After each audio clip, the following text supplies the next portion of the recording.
नमः हरे हराय नमः। हरे कृष्णा जी, आप सबका बहुत बहुत स्वागत है आज के कार्यक्रम में। इस्कॉन फाउंडर आचार्य एसी भक्ति वेदांत स्वामी शिला प्रभुपाद की जय। मंगलाचरण आरंभ करते हैं।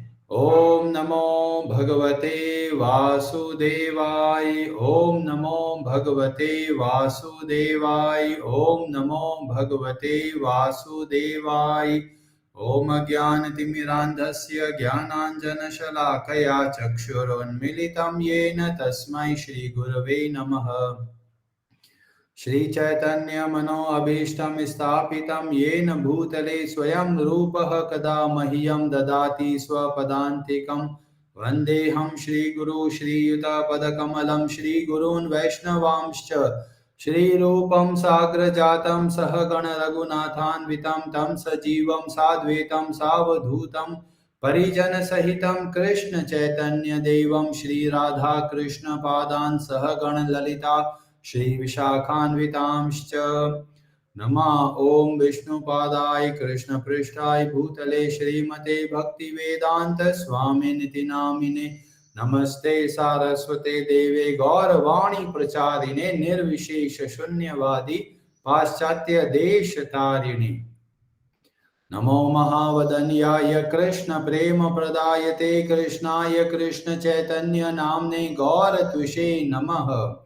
हे कृष्ण करुणा सिंधु दीनबंधु जगतपते गोपेश गोपिका कांत राधा कांत नमोस्तुते। तप्त कांचन गौरांगी राधे वृंदावनेश्वरी वृषभानुसुते देवी प्रणमामि हरिप्रिये। वाञ्छाकल्पतरुभ्यश्च कृपा सिन्धुभ्य एव च पतितानां पावनेभ्यो वैष्णवेभ्यो नमो नमः। जय श्री कृष्ण चैतन्य प्रभु नित्यानंद श्री अद्वैत गदाधर श्रीवासादि गौर भक्त वृंद। हरे कृष्ण कृष्ण कृष्ण हरे हरे, हरे राम राम राम हरे हरे। कार्पण्यदोषोपहत स्वभाव पृच्छामि त्वां धर्म सम्मूढचेताः यच्छ्रेयस्या निश्चितं ब्रूहि तन्मे शिष्यस्ते अहं शाधि मां त्वां प्रपन्नम्। हरे कृष्णा जी, भगवद गीता अध्याय 1 श्लोक नंबर 26। ब्रजेश्वरी जी आप पढ़ेंगे। हरे कृष्ण।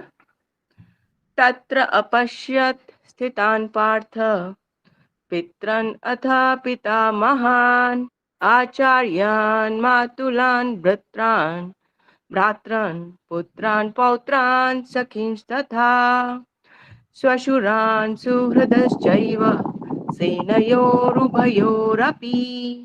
हरे कृष्ण। हरे कृष्णा। तत्र वहां अपश्यत देखा स्थितान खड़े पार्थ पार्थ ने पितृन पितरों को चाचा ताऊ को अथ भी पितामहान पितामहों को आचार्यान शिक्षकों को मातुलान मामाओं को भ्रातृन भाइयों को पुत्रान पुत्रों को पौत्रान पौत्रों को सखीन मित्रों को तथा और स्वसुरान स्वसुरों को सुहृदः शुभ चिंतकों को च भी एव निश्चय ही सेनयोः सेनाओं के उभयोः दोनों पक्षों की अपि सहित। अर्जुन ने वहां पर दोनों पक्षों की सेनाओं के मध्य में अपने चाचा ताऊओं पितामहों गुरुओं मामाओं भाइयों पुत्रों पौत्रों मित्रों ससुरों और शुभ चिंतकों को भी देखा। श्लोक नंबर 27। ब्रजेश्वरी जी आप पढ़ेंगे संस्कृत। हरे कृष्ण। तान् समीक्ष्य स कौन्तेय सर्वान् बन्धून् अवस्थितान् कृपया पर्यविष्टो विषिदन् इदम् अब्रवीत्। हरे कृष्ण। हरे कृष्ण। तान उन सब को समीक्ष्य देख कर सह वह कौन्तेयः कुंती पुत्र सर्वान सभी प्रकार के बंधुन संबंधियों को अवस्थितान स्थित कृपया दयावश परया अत्यधिक आविष्ट अभिभूत विषिदन शोक करता हुआ इदम इस प्रकार अब्रवीत बोला। जब कुंती पुत्र अर्जुन ने मित्रों तथा संबंधियों की इन विभिन्न श्रेणियों को देखा तो वह करुणा से अभिभूत हो गया और इस प्रकार बोला। हरे कृष्णा जी। तो प्रसंग चल रहा है भगवत गीता के अध्याय 1 और अर्जुन दोनों सेनाओं को देखते हैं और जब देखते हैं तो पता चलता है अरे ये कोई और नहीं, सारे के सारे अपने हैं। जैसे परिवार में खासकर दिल्ली बेंगलोर जहां पर जो लड़का होता है कमाने के लिए जाता है, फिर वहां शादी हो जाती है, बच्चे हो जाते हैं, पर जो परिवार के बाकी सदस्य तो गांव में ही रहते हैं, पर कभी कभार अगर वो आ जाते हैं तो परिवार को बहुत अच्छा लगता है, जिसको बोलते हैं गेट टुगेदर हो गया। गेट टुगेदर में परिवार के लोग आए, बहुत अच्छा लगता है एक दूसरे से मिलने का।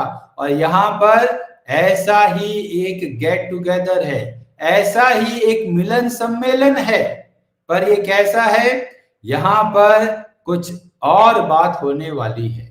और यहाँ बताया गया 5 जनरेशन, 5 वंश है यहाँ पर।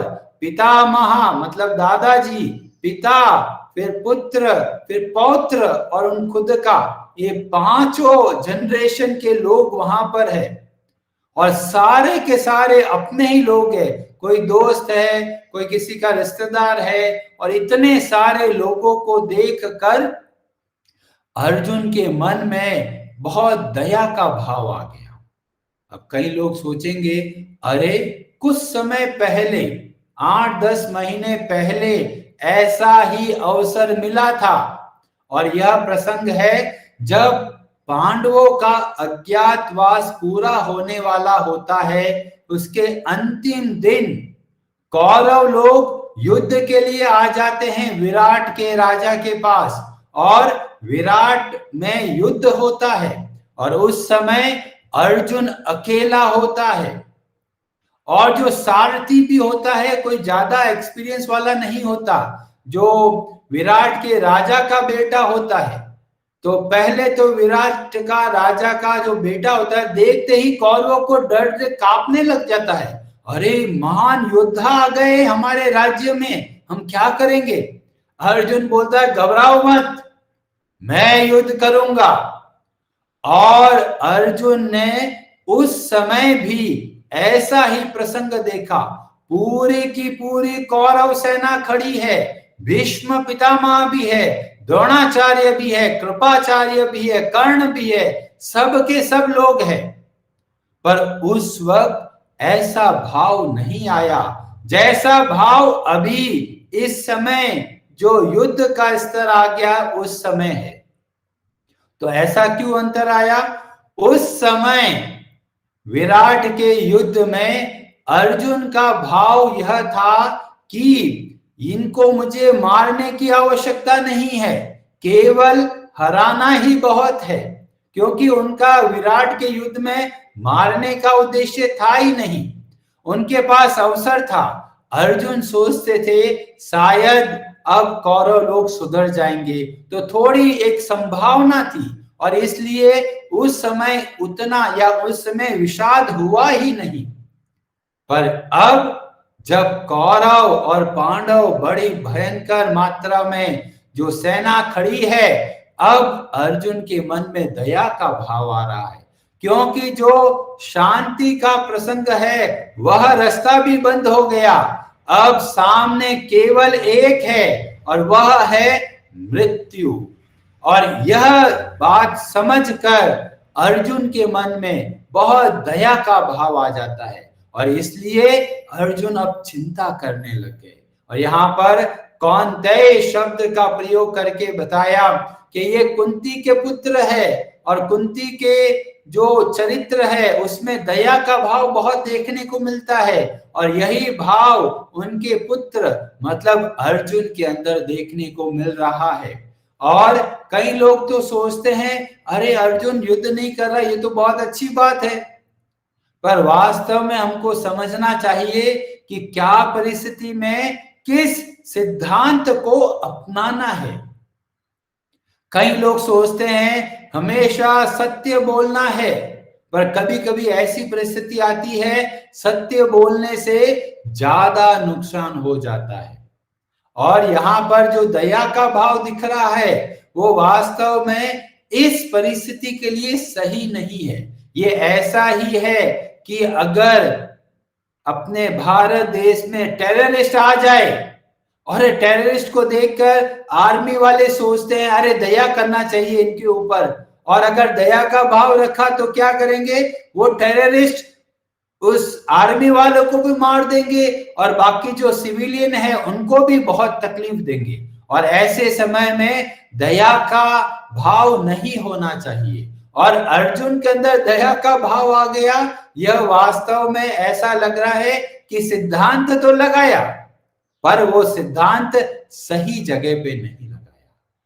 जैसे छांदोग्य उपनिषद के अध्याय 8 और खंड 15 के श्लोक नंबर 1 में अहिंसा का महत्व बताया गया, और वहां पर जोर दिया गया अहिंसान सर्वभूतानि, समस्त प्राणियों के प्रति दया का भाव होना चाहिए। पर यहाँ पर ये दया का भाव उत्तम या श्रेष्ठ तरीका नहीं है। यह समय है धर्म की स्थापना का। तो हम लोग भी कई बार सिद्धांत को समझते हैं पर हमको पता नहीं इसको लगाना कैसे है, और इसीलिए भगवत गीता का ज्ञान हमको मार्ग बताता है। भगवान के भक्त हमको मार्ग बताते हैं कि सिद्धांतों को अपने जीवन में किस तरीके से लगाना है। अगर किताबी ज्ञान से पढ़ेंगे और सोचेंगे जी हमको तो बहुत आता है, तो लोग सही तरीके से सिद्धांतों को नहीं लागू कर पाएंगे, और जो वास्तव में हित होना चाहिए वहां पर अहित हो जाएगा।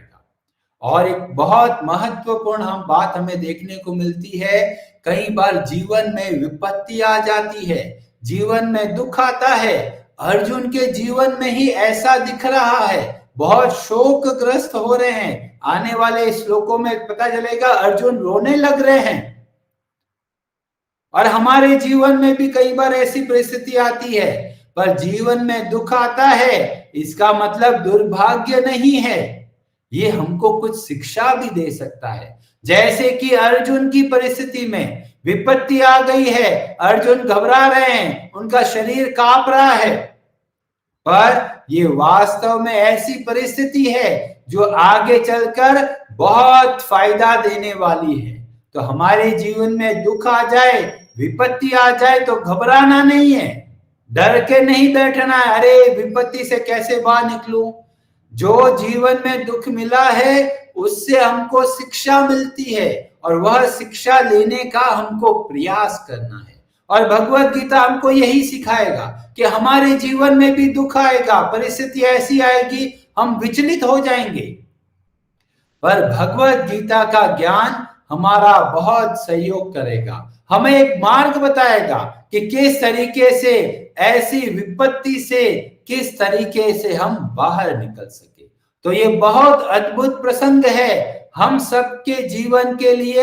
ये एक ऐसी परिस्थिति है जो आती ही रहेगी, हमारे जीवन में द्वंद्व आता ही रहेगा। और भगवत गीता बताती है जब द्वंद्व आ जाए कि ये करूं या ये करूं कि ये करूं, ऐसे समय में भगवत गीता का ज्ञान के द्वारा हम निर्णय ले सकते हैं कि कौन से रास्ते पे हमको चलना है। और इसीलिए भगवत गीता का आज के जीवन में भी उतना ही उपयोग है जितना उस समय अर्जुन के समय था।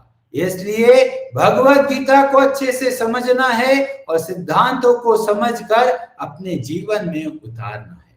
हरे कृष्णा जी, आप सबका बहुत बहुत धन्यवाद। हरे हरे नमः।